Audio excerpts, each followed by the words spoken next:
Give me 6 months with each week having 4 hours of focused strength training. At the end of that, I want you to sit in front of me or call me or reach out to me and say, my life changed in no way. I'm not stronger. I'm not better. I don't feel better about myself. I'm not more confident. Work hasn't changed. My relationships haven't changed. And I feel no different. I challenge you to go through that because I firmly believe it will. No fluff, no gimmicks, just one actionable way to get better, physically, mentally, or emotionally. This is Daily Gains. Let's get after it.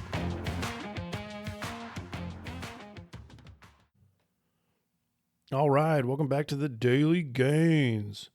Sitting here drinking my coffee, thinking about how to talk about the phrase, strength is never a weakness. Now, I've heard this hundreds of times in the strength world.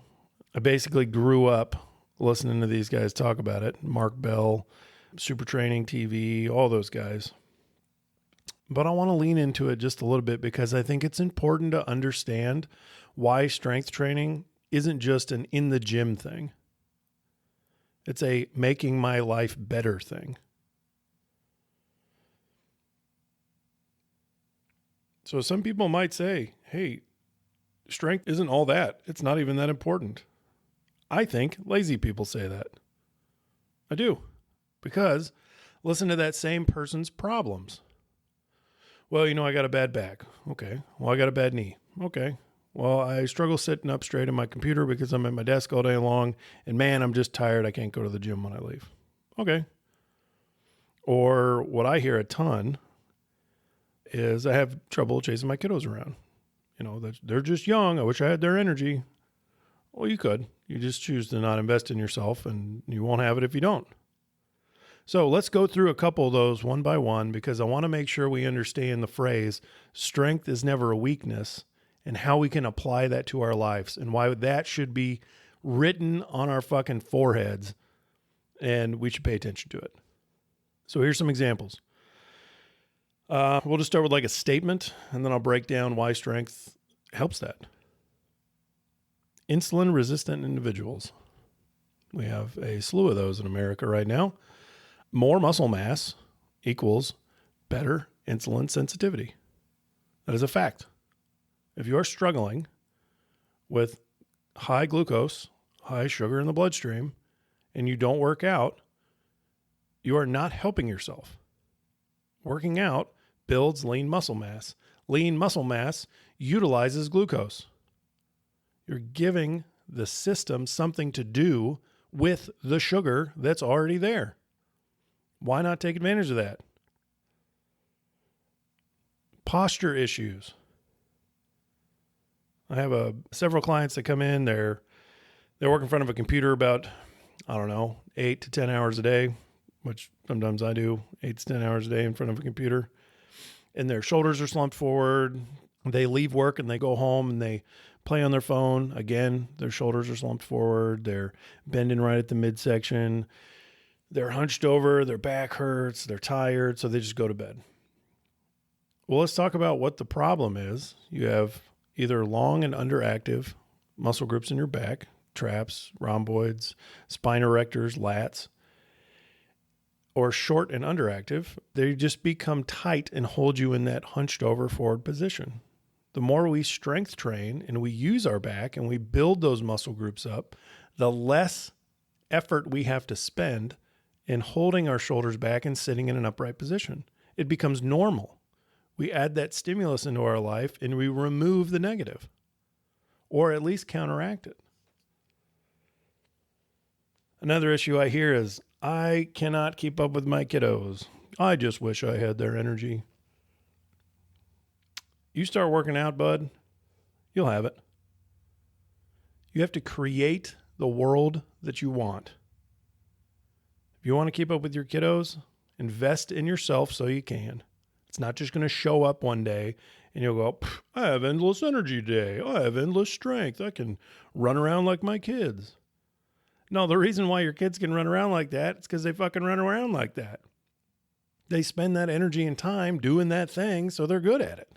If you spend energy and time working out, taking care of yourself and running on a treadmill a little bit, or I don't know, chasing your kids around more often and doing some light strength training, it's going to be really easy to keep up with them, or easier. So strength is not a weakness inside of that realm of chasing kiddos around, being a good parent. Body fat issues. This one's big. We assume that, well, Americans do, that body composition change happens from cardio only. I hear that a lot. Well, I just want to lose 10 pounds, so I'm just going to hop on the treadmill. Okay. A real quick fact.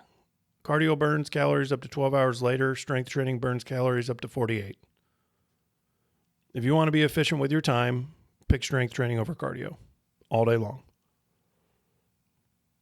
This one I deal with young men quite a bit. Poor self-image. Now, strength training relates to this in a massive way. The better you feel about the body that you're living in, the easier it is to be confident in situations you aren't comfortable in. That is a fact. If I know the system I live in, I'm confident in the system, I know how it reacts, I understand it, I believe in it, I know it's strong, I know it's capable, I know for a fact the iron on the bar proved this to me, or I proved it to myself through it. When you get into a situation you're not comfortable in because you've never been there, which is normal fucking life, you're going to be more confident in that because you understand where you are in space and time. That is vital. So if you have a poor self-image, strength training will help you get away from that. It will help you learn about yourself, understand what's going on inside of your system, and you can better prepare for situations that are a little unnerving. Now, overload at work. This one is a daily for me and my clients. I'm just tired. There's so much stress. There's, I have deadlines after deadlines. Then I got to go home and deal with a deadline there. And it's just a whole lot. Strength training is going to help twofold in this situation. One, which I think is the most important, work is fucking stressful. It is. Sometimes you're just plugging away and you feel like you want to snap some skulls and break some necks and you can't.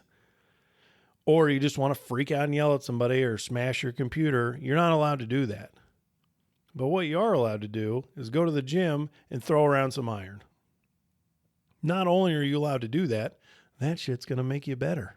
It will make you better. You will handle stress better because you can do something with that energy you have inside of you, with that emotion, and emotions are just energy in motion. You can do something with it. Go to the gym, throw around some iron. It will help you deal with that shitty boss better. It will help you deal with that frustrating individual you have to work next to. It'll help you deal with the frustrating customers you have to deal with. Because you know that no matter how frustrating this gets, you get to go to the gym and throw around some iron and it'll be okay. Plus, you have a system you're more confident in. You understand the capability of it. You understand where it is in space and time, and you're less moved by irrelevant things. The other thing strength training helps with, and why I think strength is so important, in order to acquire strength, you have to be long-term focused. It doesn't happen today. It doesn't happen tomorrow. It doesn't happen in a week. It happens in months and years.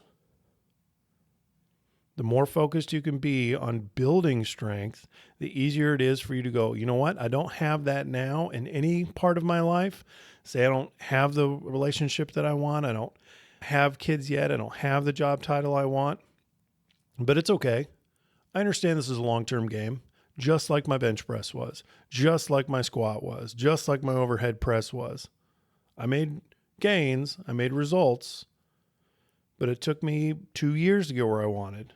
Why is that any different than my work life? Why is that any different than my personal life? It's not. You've already been through that in the gym.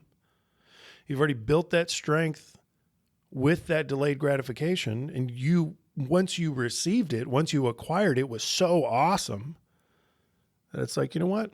I can do this. I can wait another 2 years to find the perfect person. I don't have to settle. I can wait another 2 years of hard work, at my job, to acquire that position, because you know what? It's worth it. So it helps you understand delayed gratification. So I hope these help you understand how strength can help you in your normal everyday life, not just in the gym. You can tell me all day long that it's not important or it won't matter. If you're going to say that and you believe that, I challenge you to give me 6 months. 6 months is nothing. It's 180 days. Super simple. You're going to spend 8 months or 6 months watching Netflix. You're going to spend 6 months eating Doritos. You're going to spend 6 months doing the same shit you do now. Might as well run a cool little science experiment to prove me wrong. I would love that. Give me 6 months with each week having 4 hours of focused strength training. At the end of that, I want you to sit in front of me or call me or reach out to me and say, my life changed in no way. I'm not stronger. I'm not better. I don't feel better about myself. I'm not more confident. Work hasn't changed. My relationships haven't changed. And I feel no different.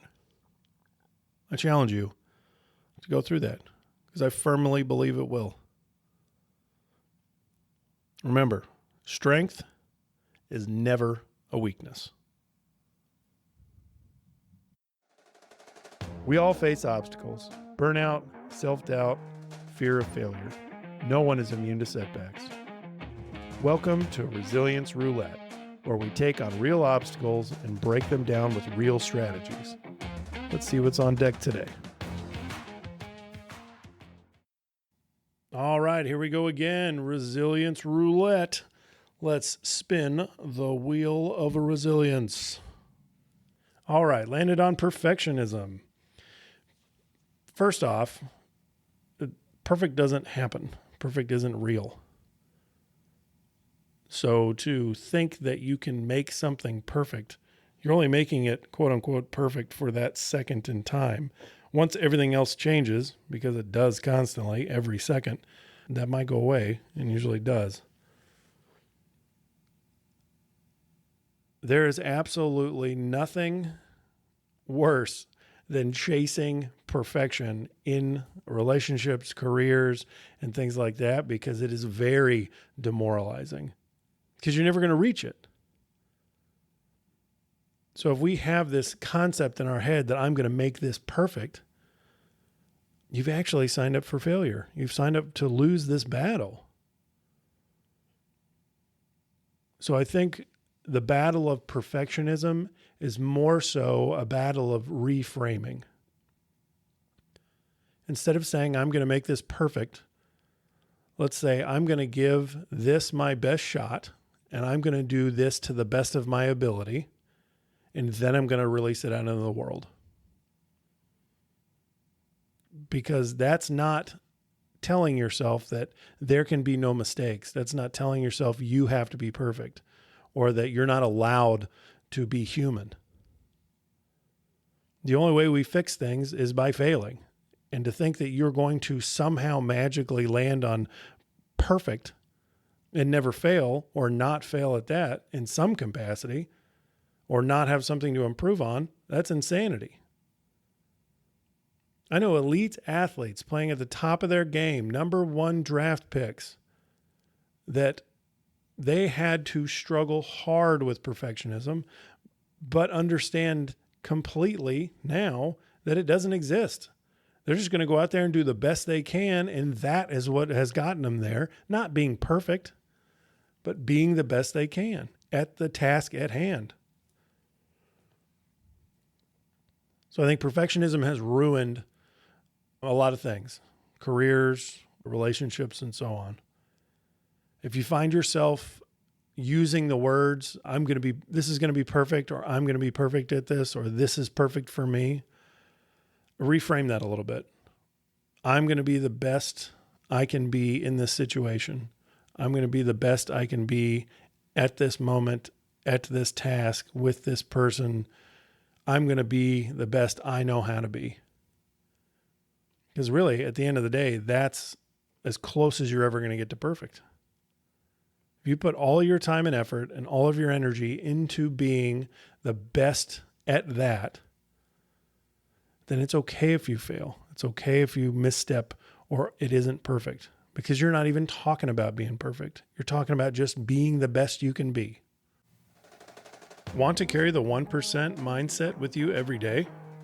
Check out our online shop at www.odysseyresilience.org for gear and tools designed to help you stay focused, resilient, and always moving forward. Until next time, stay in the game and keep getting 1% better.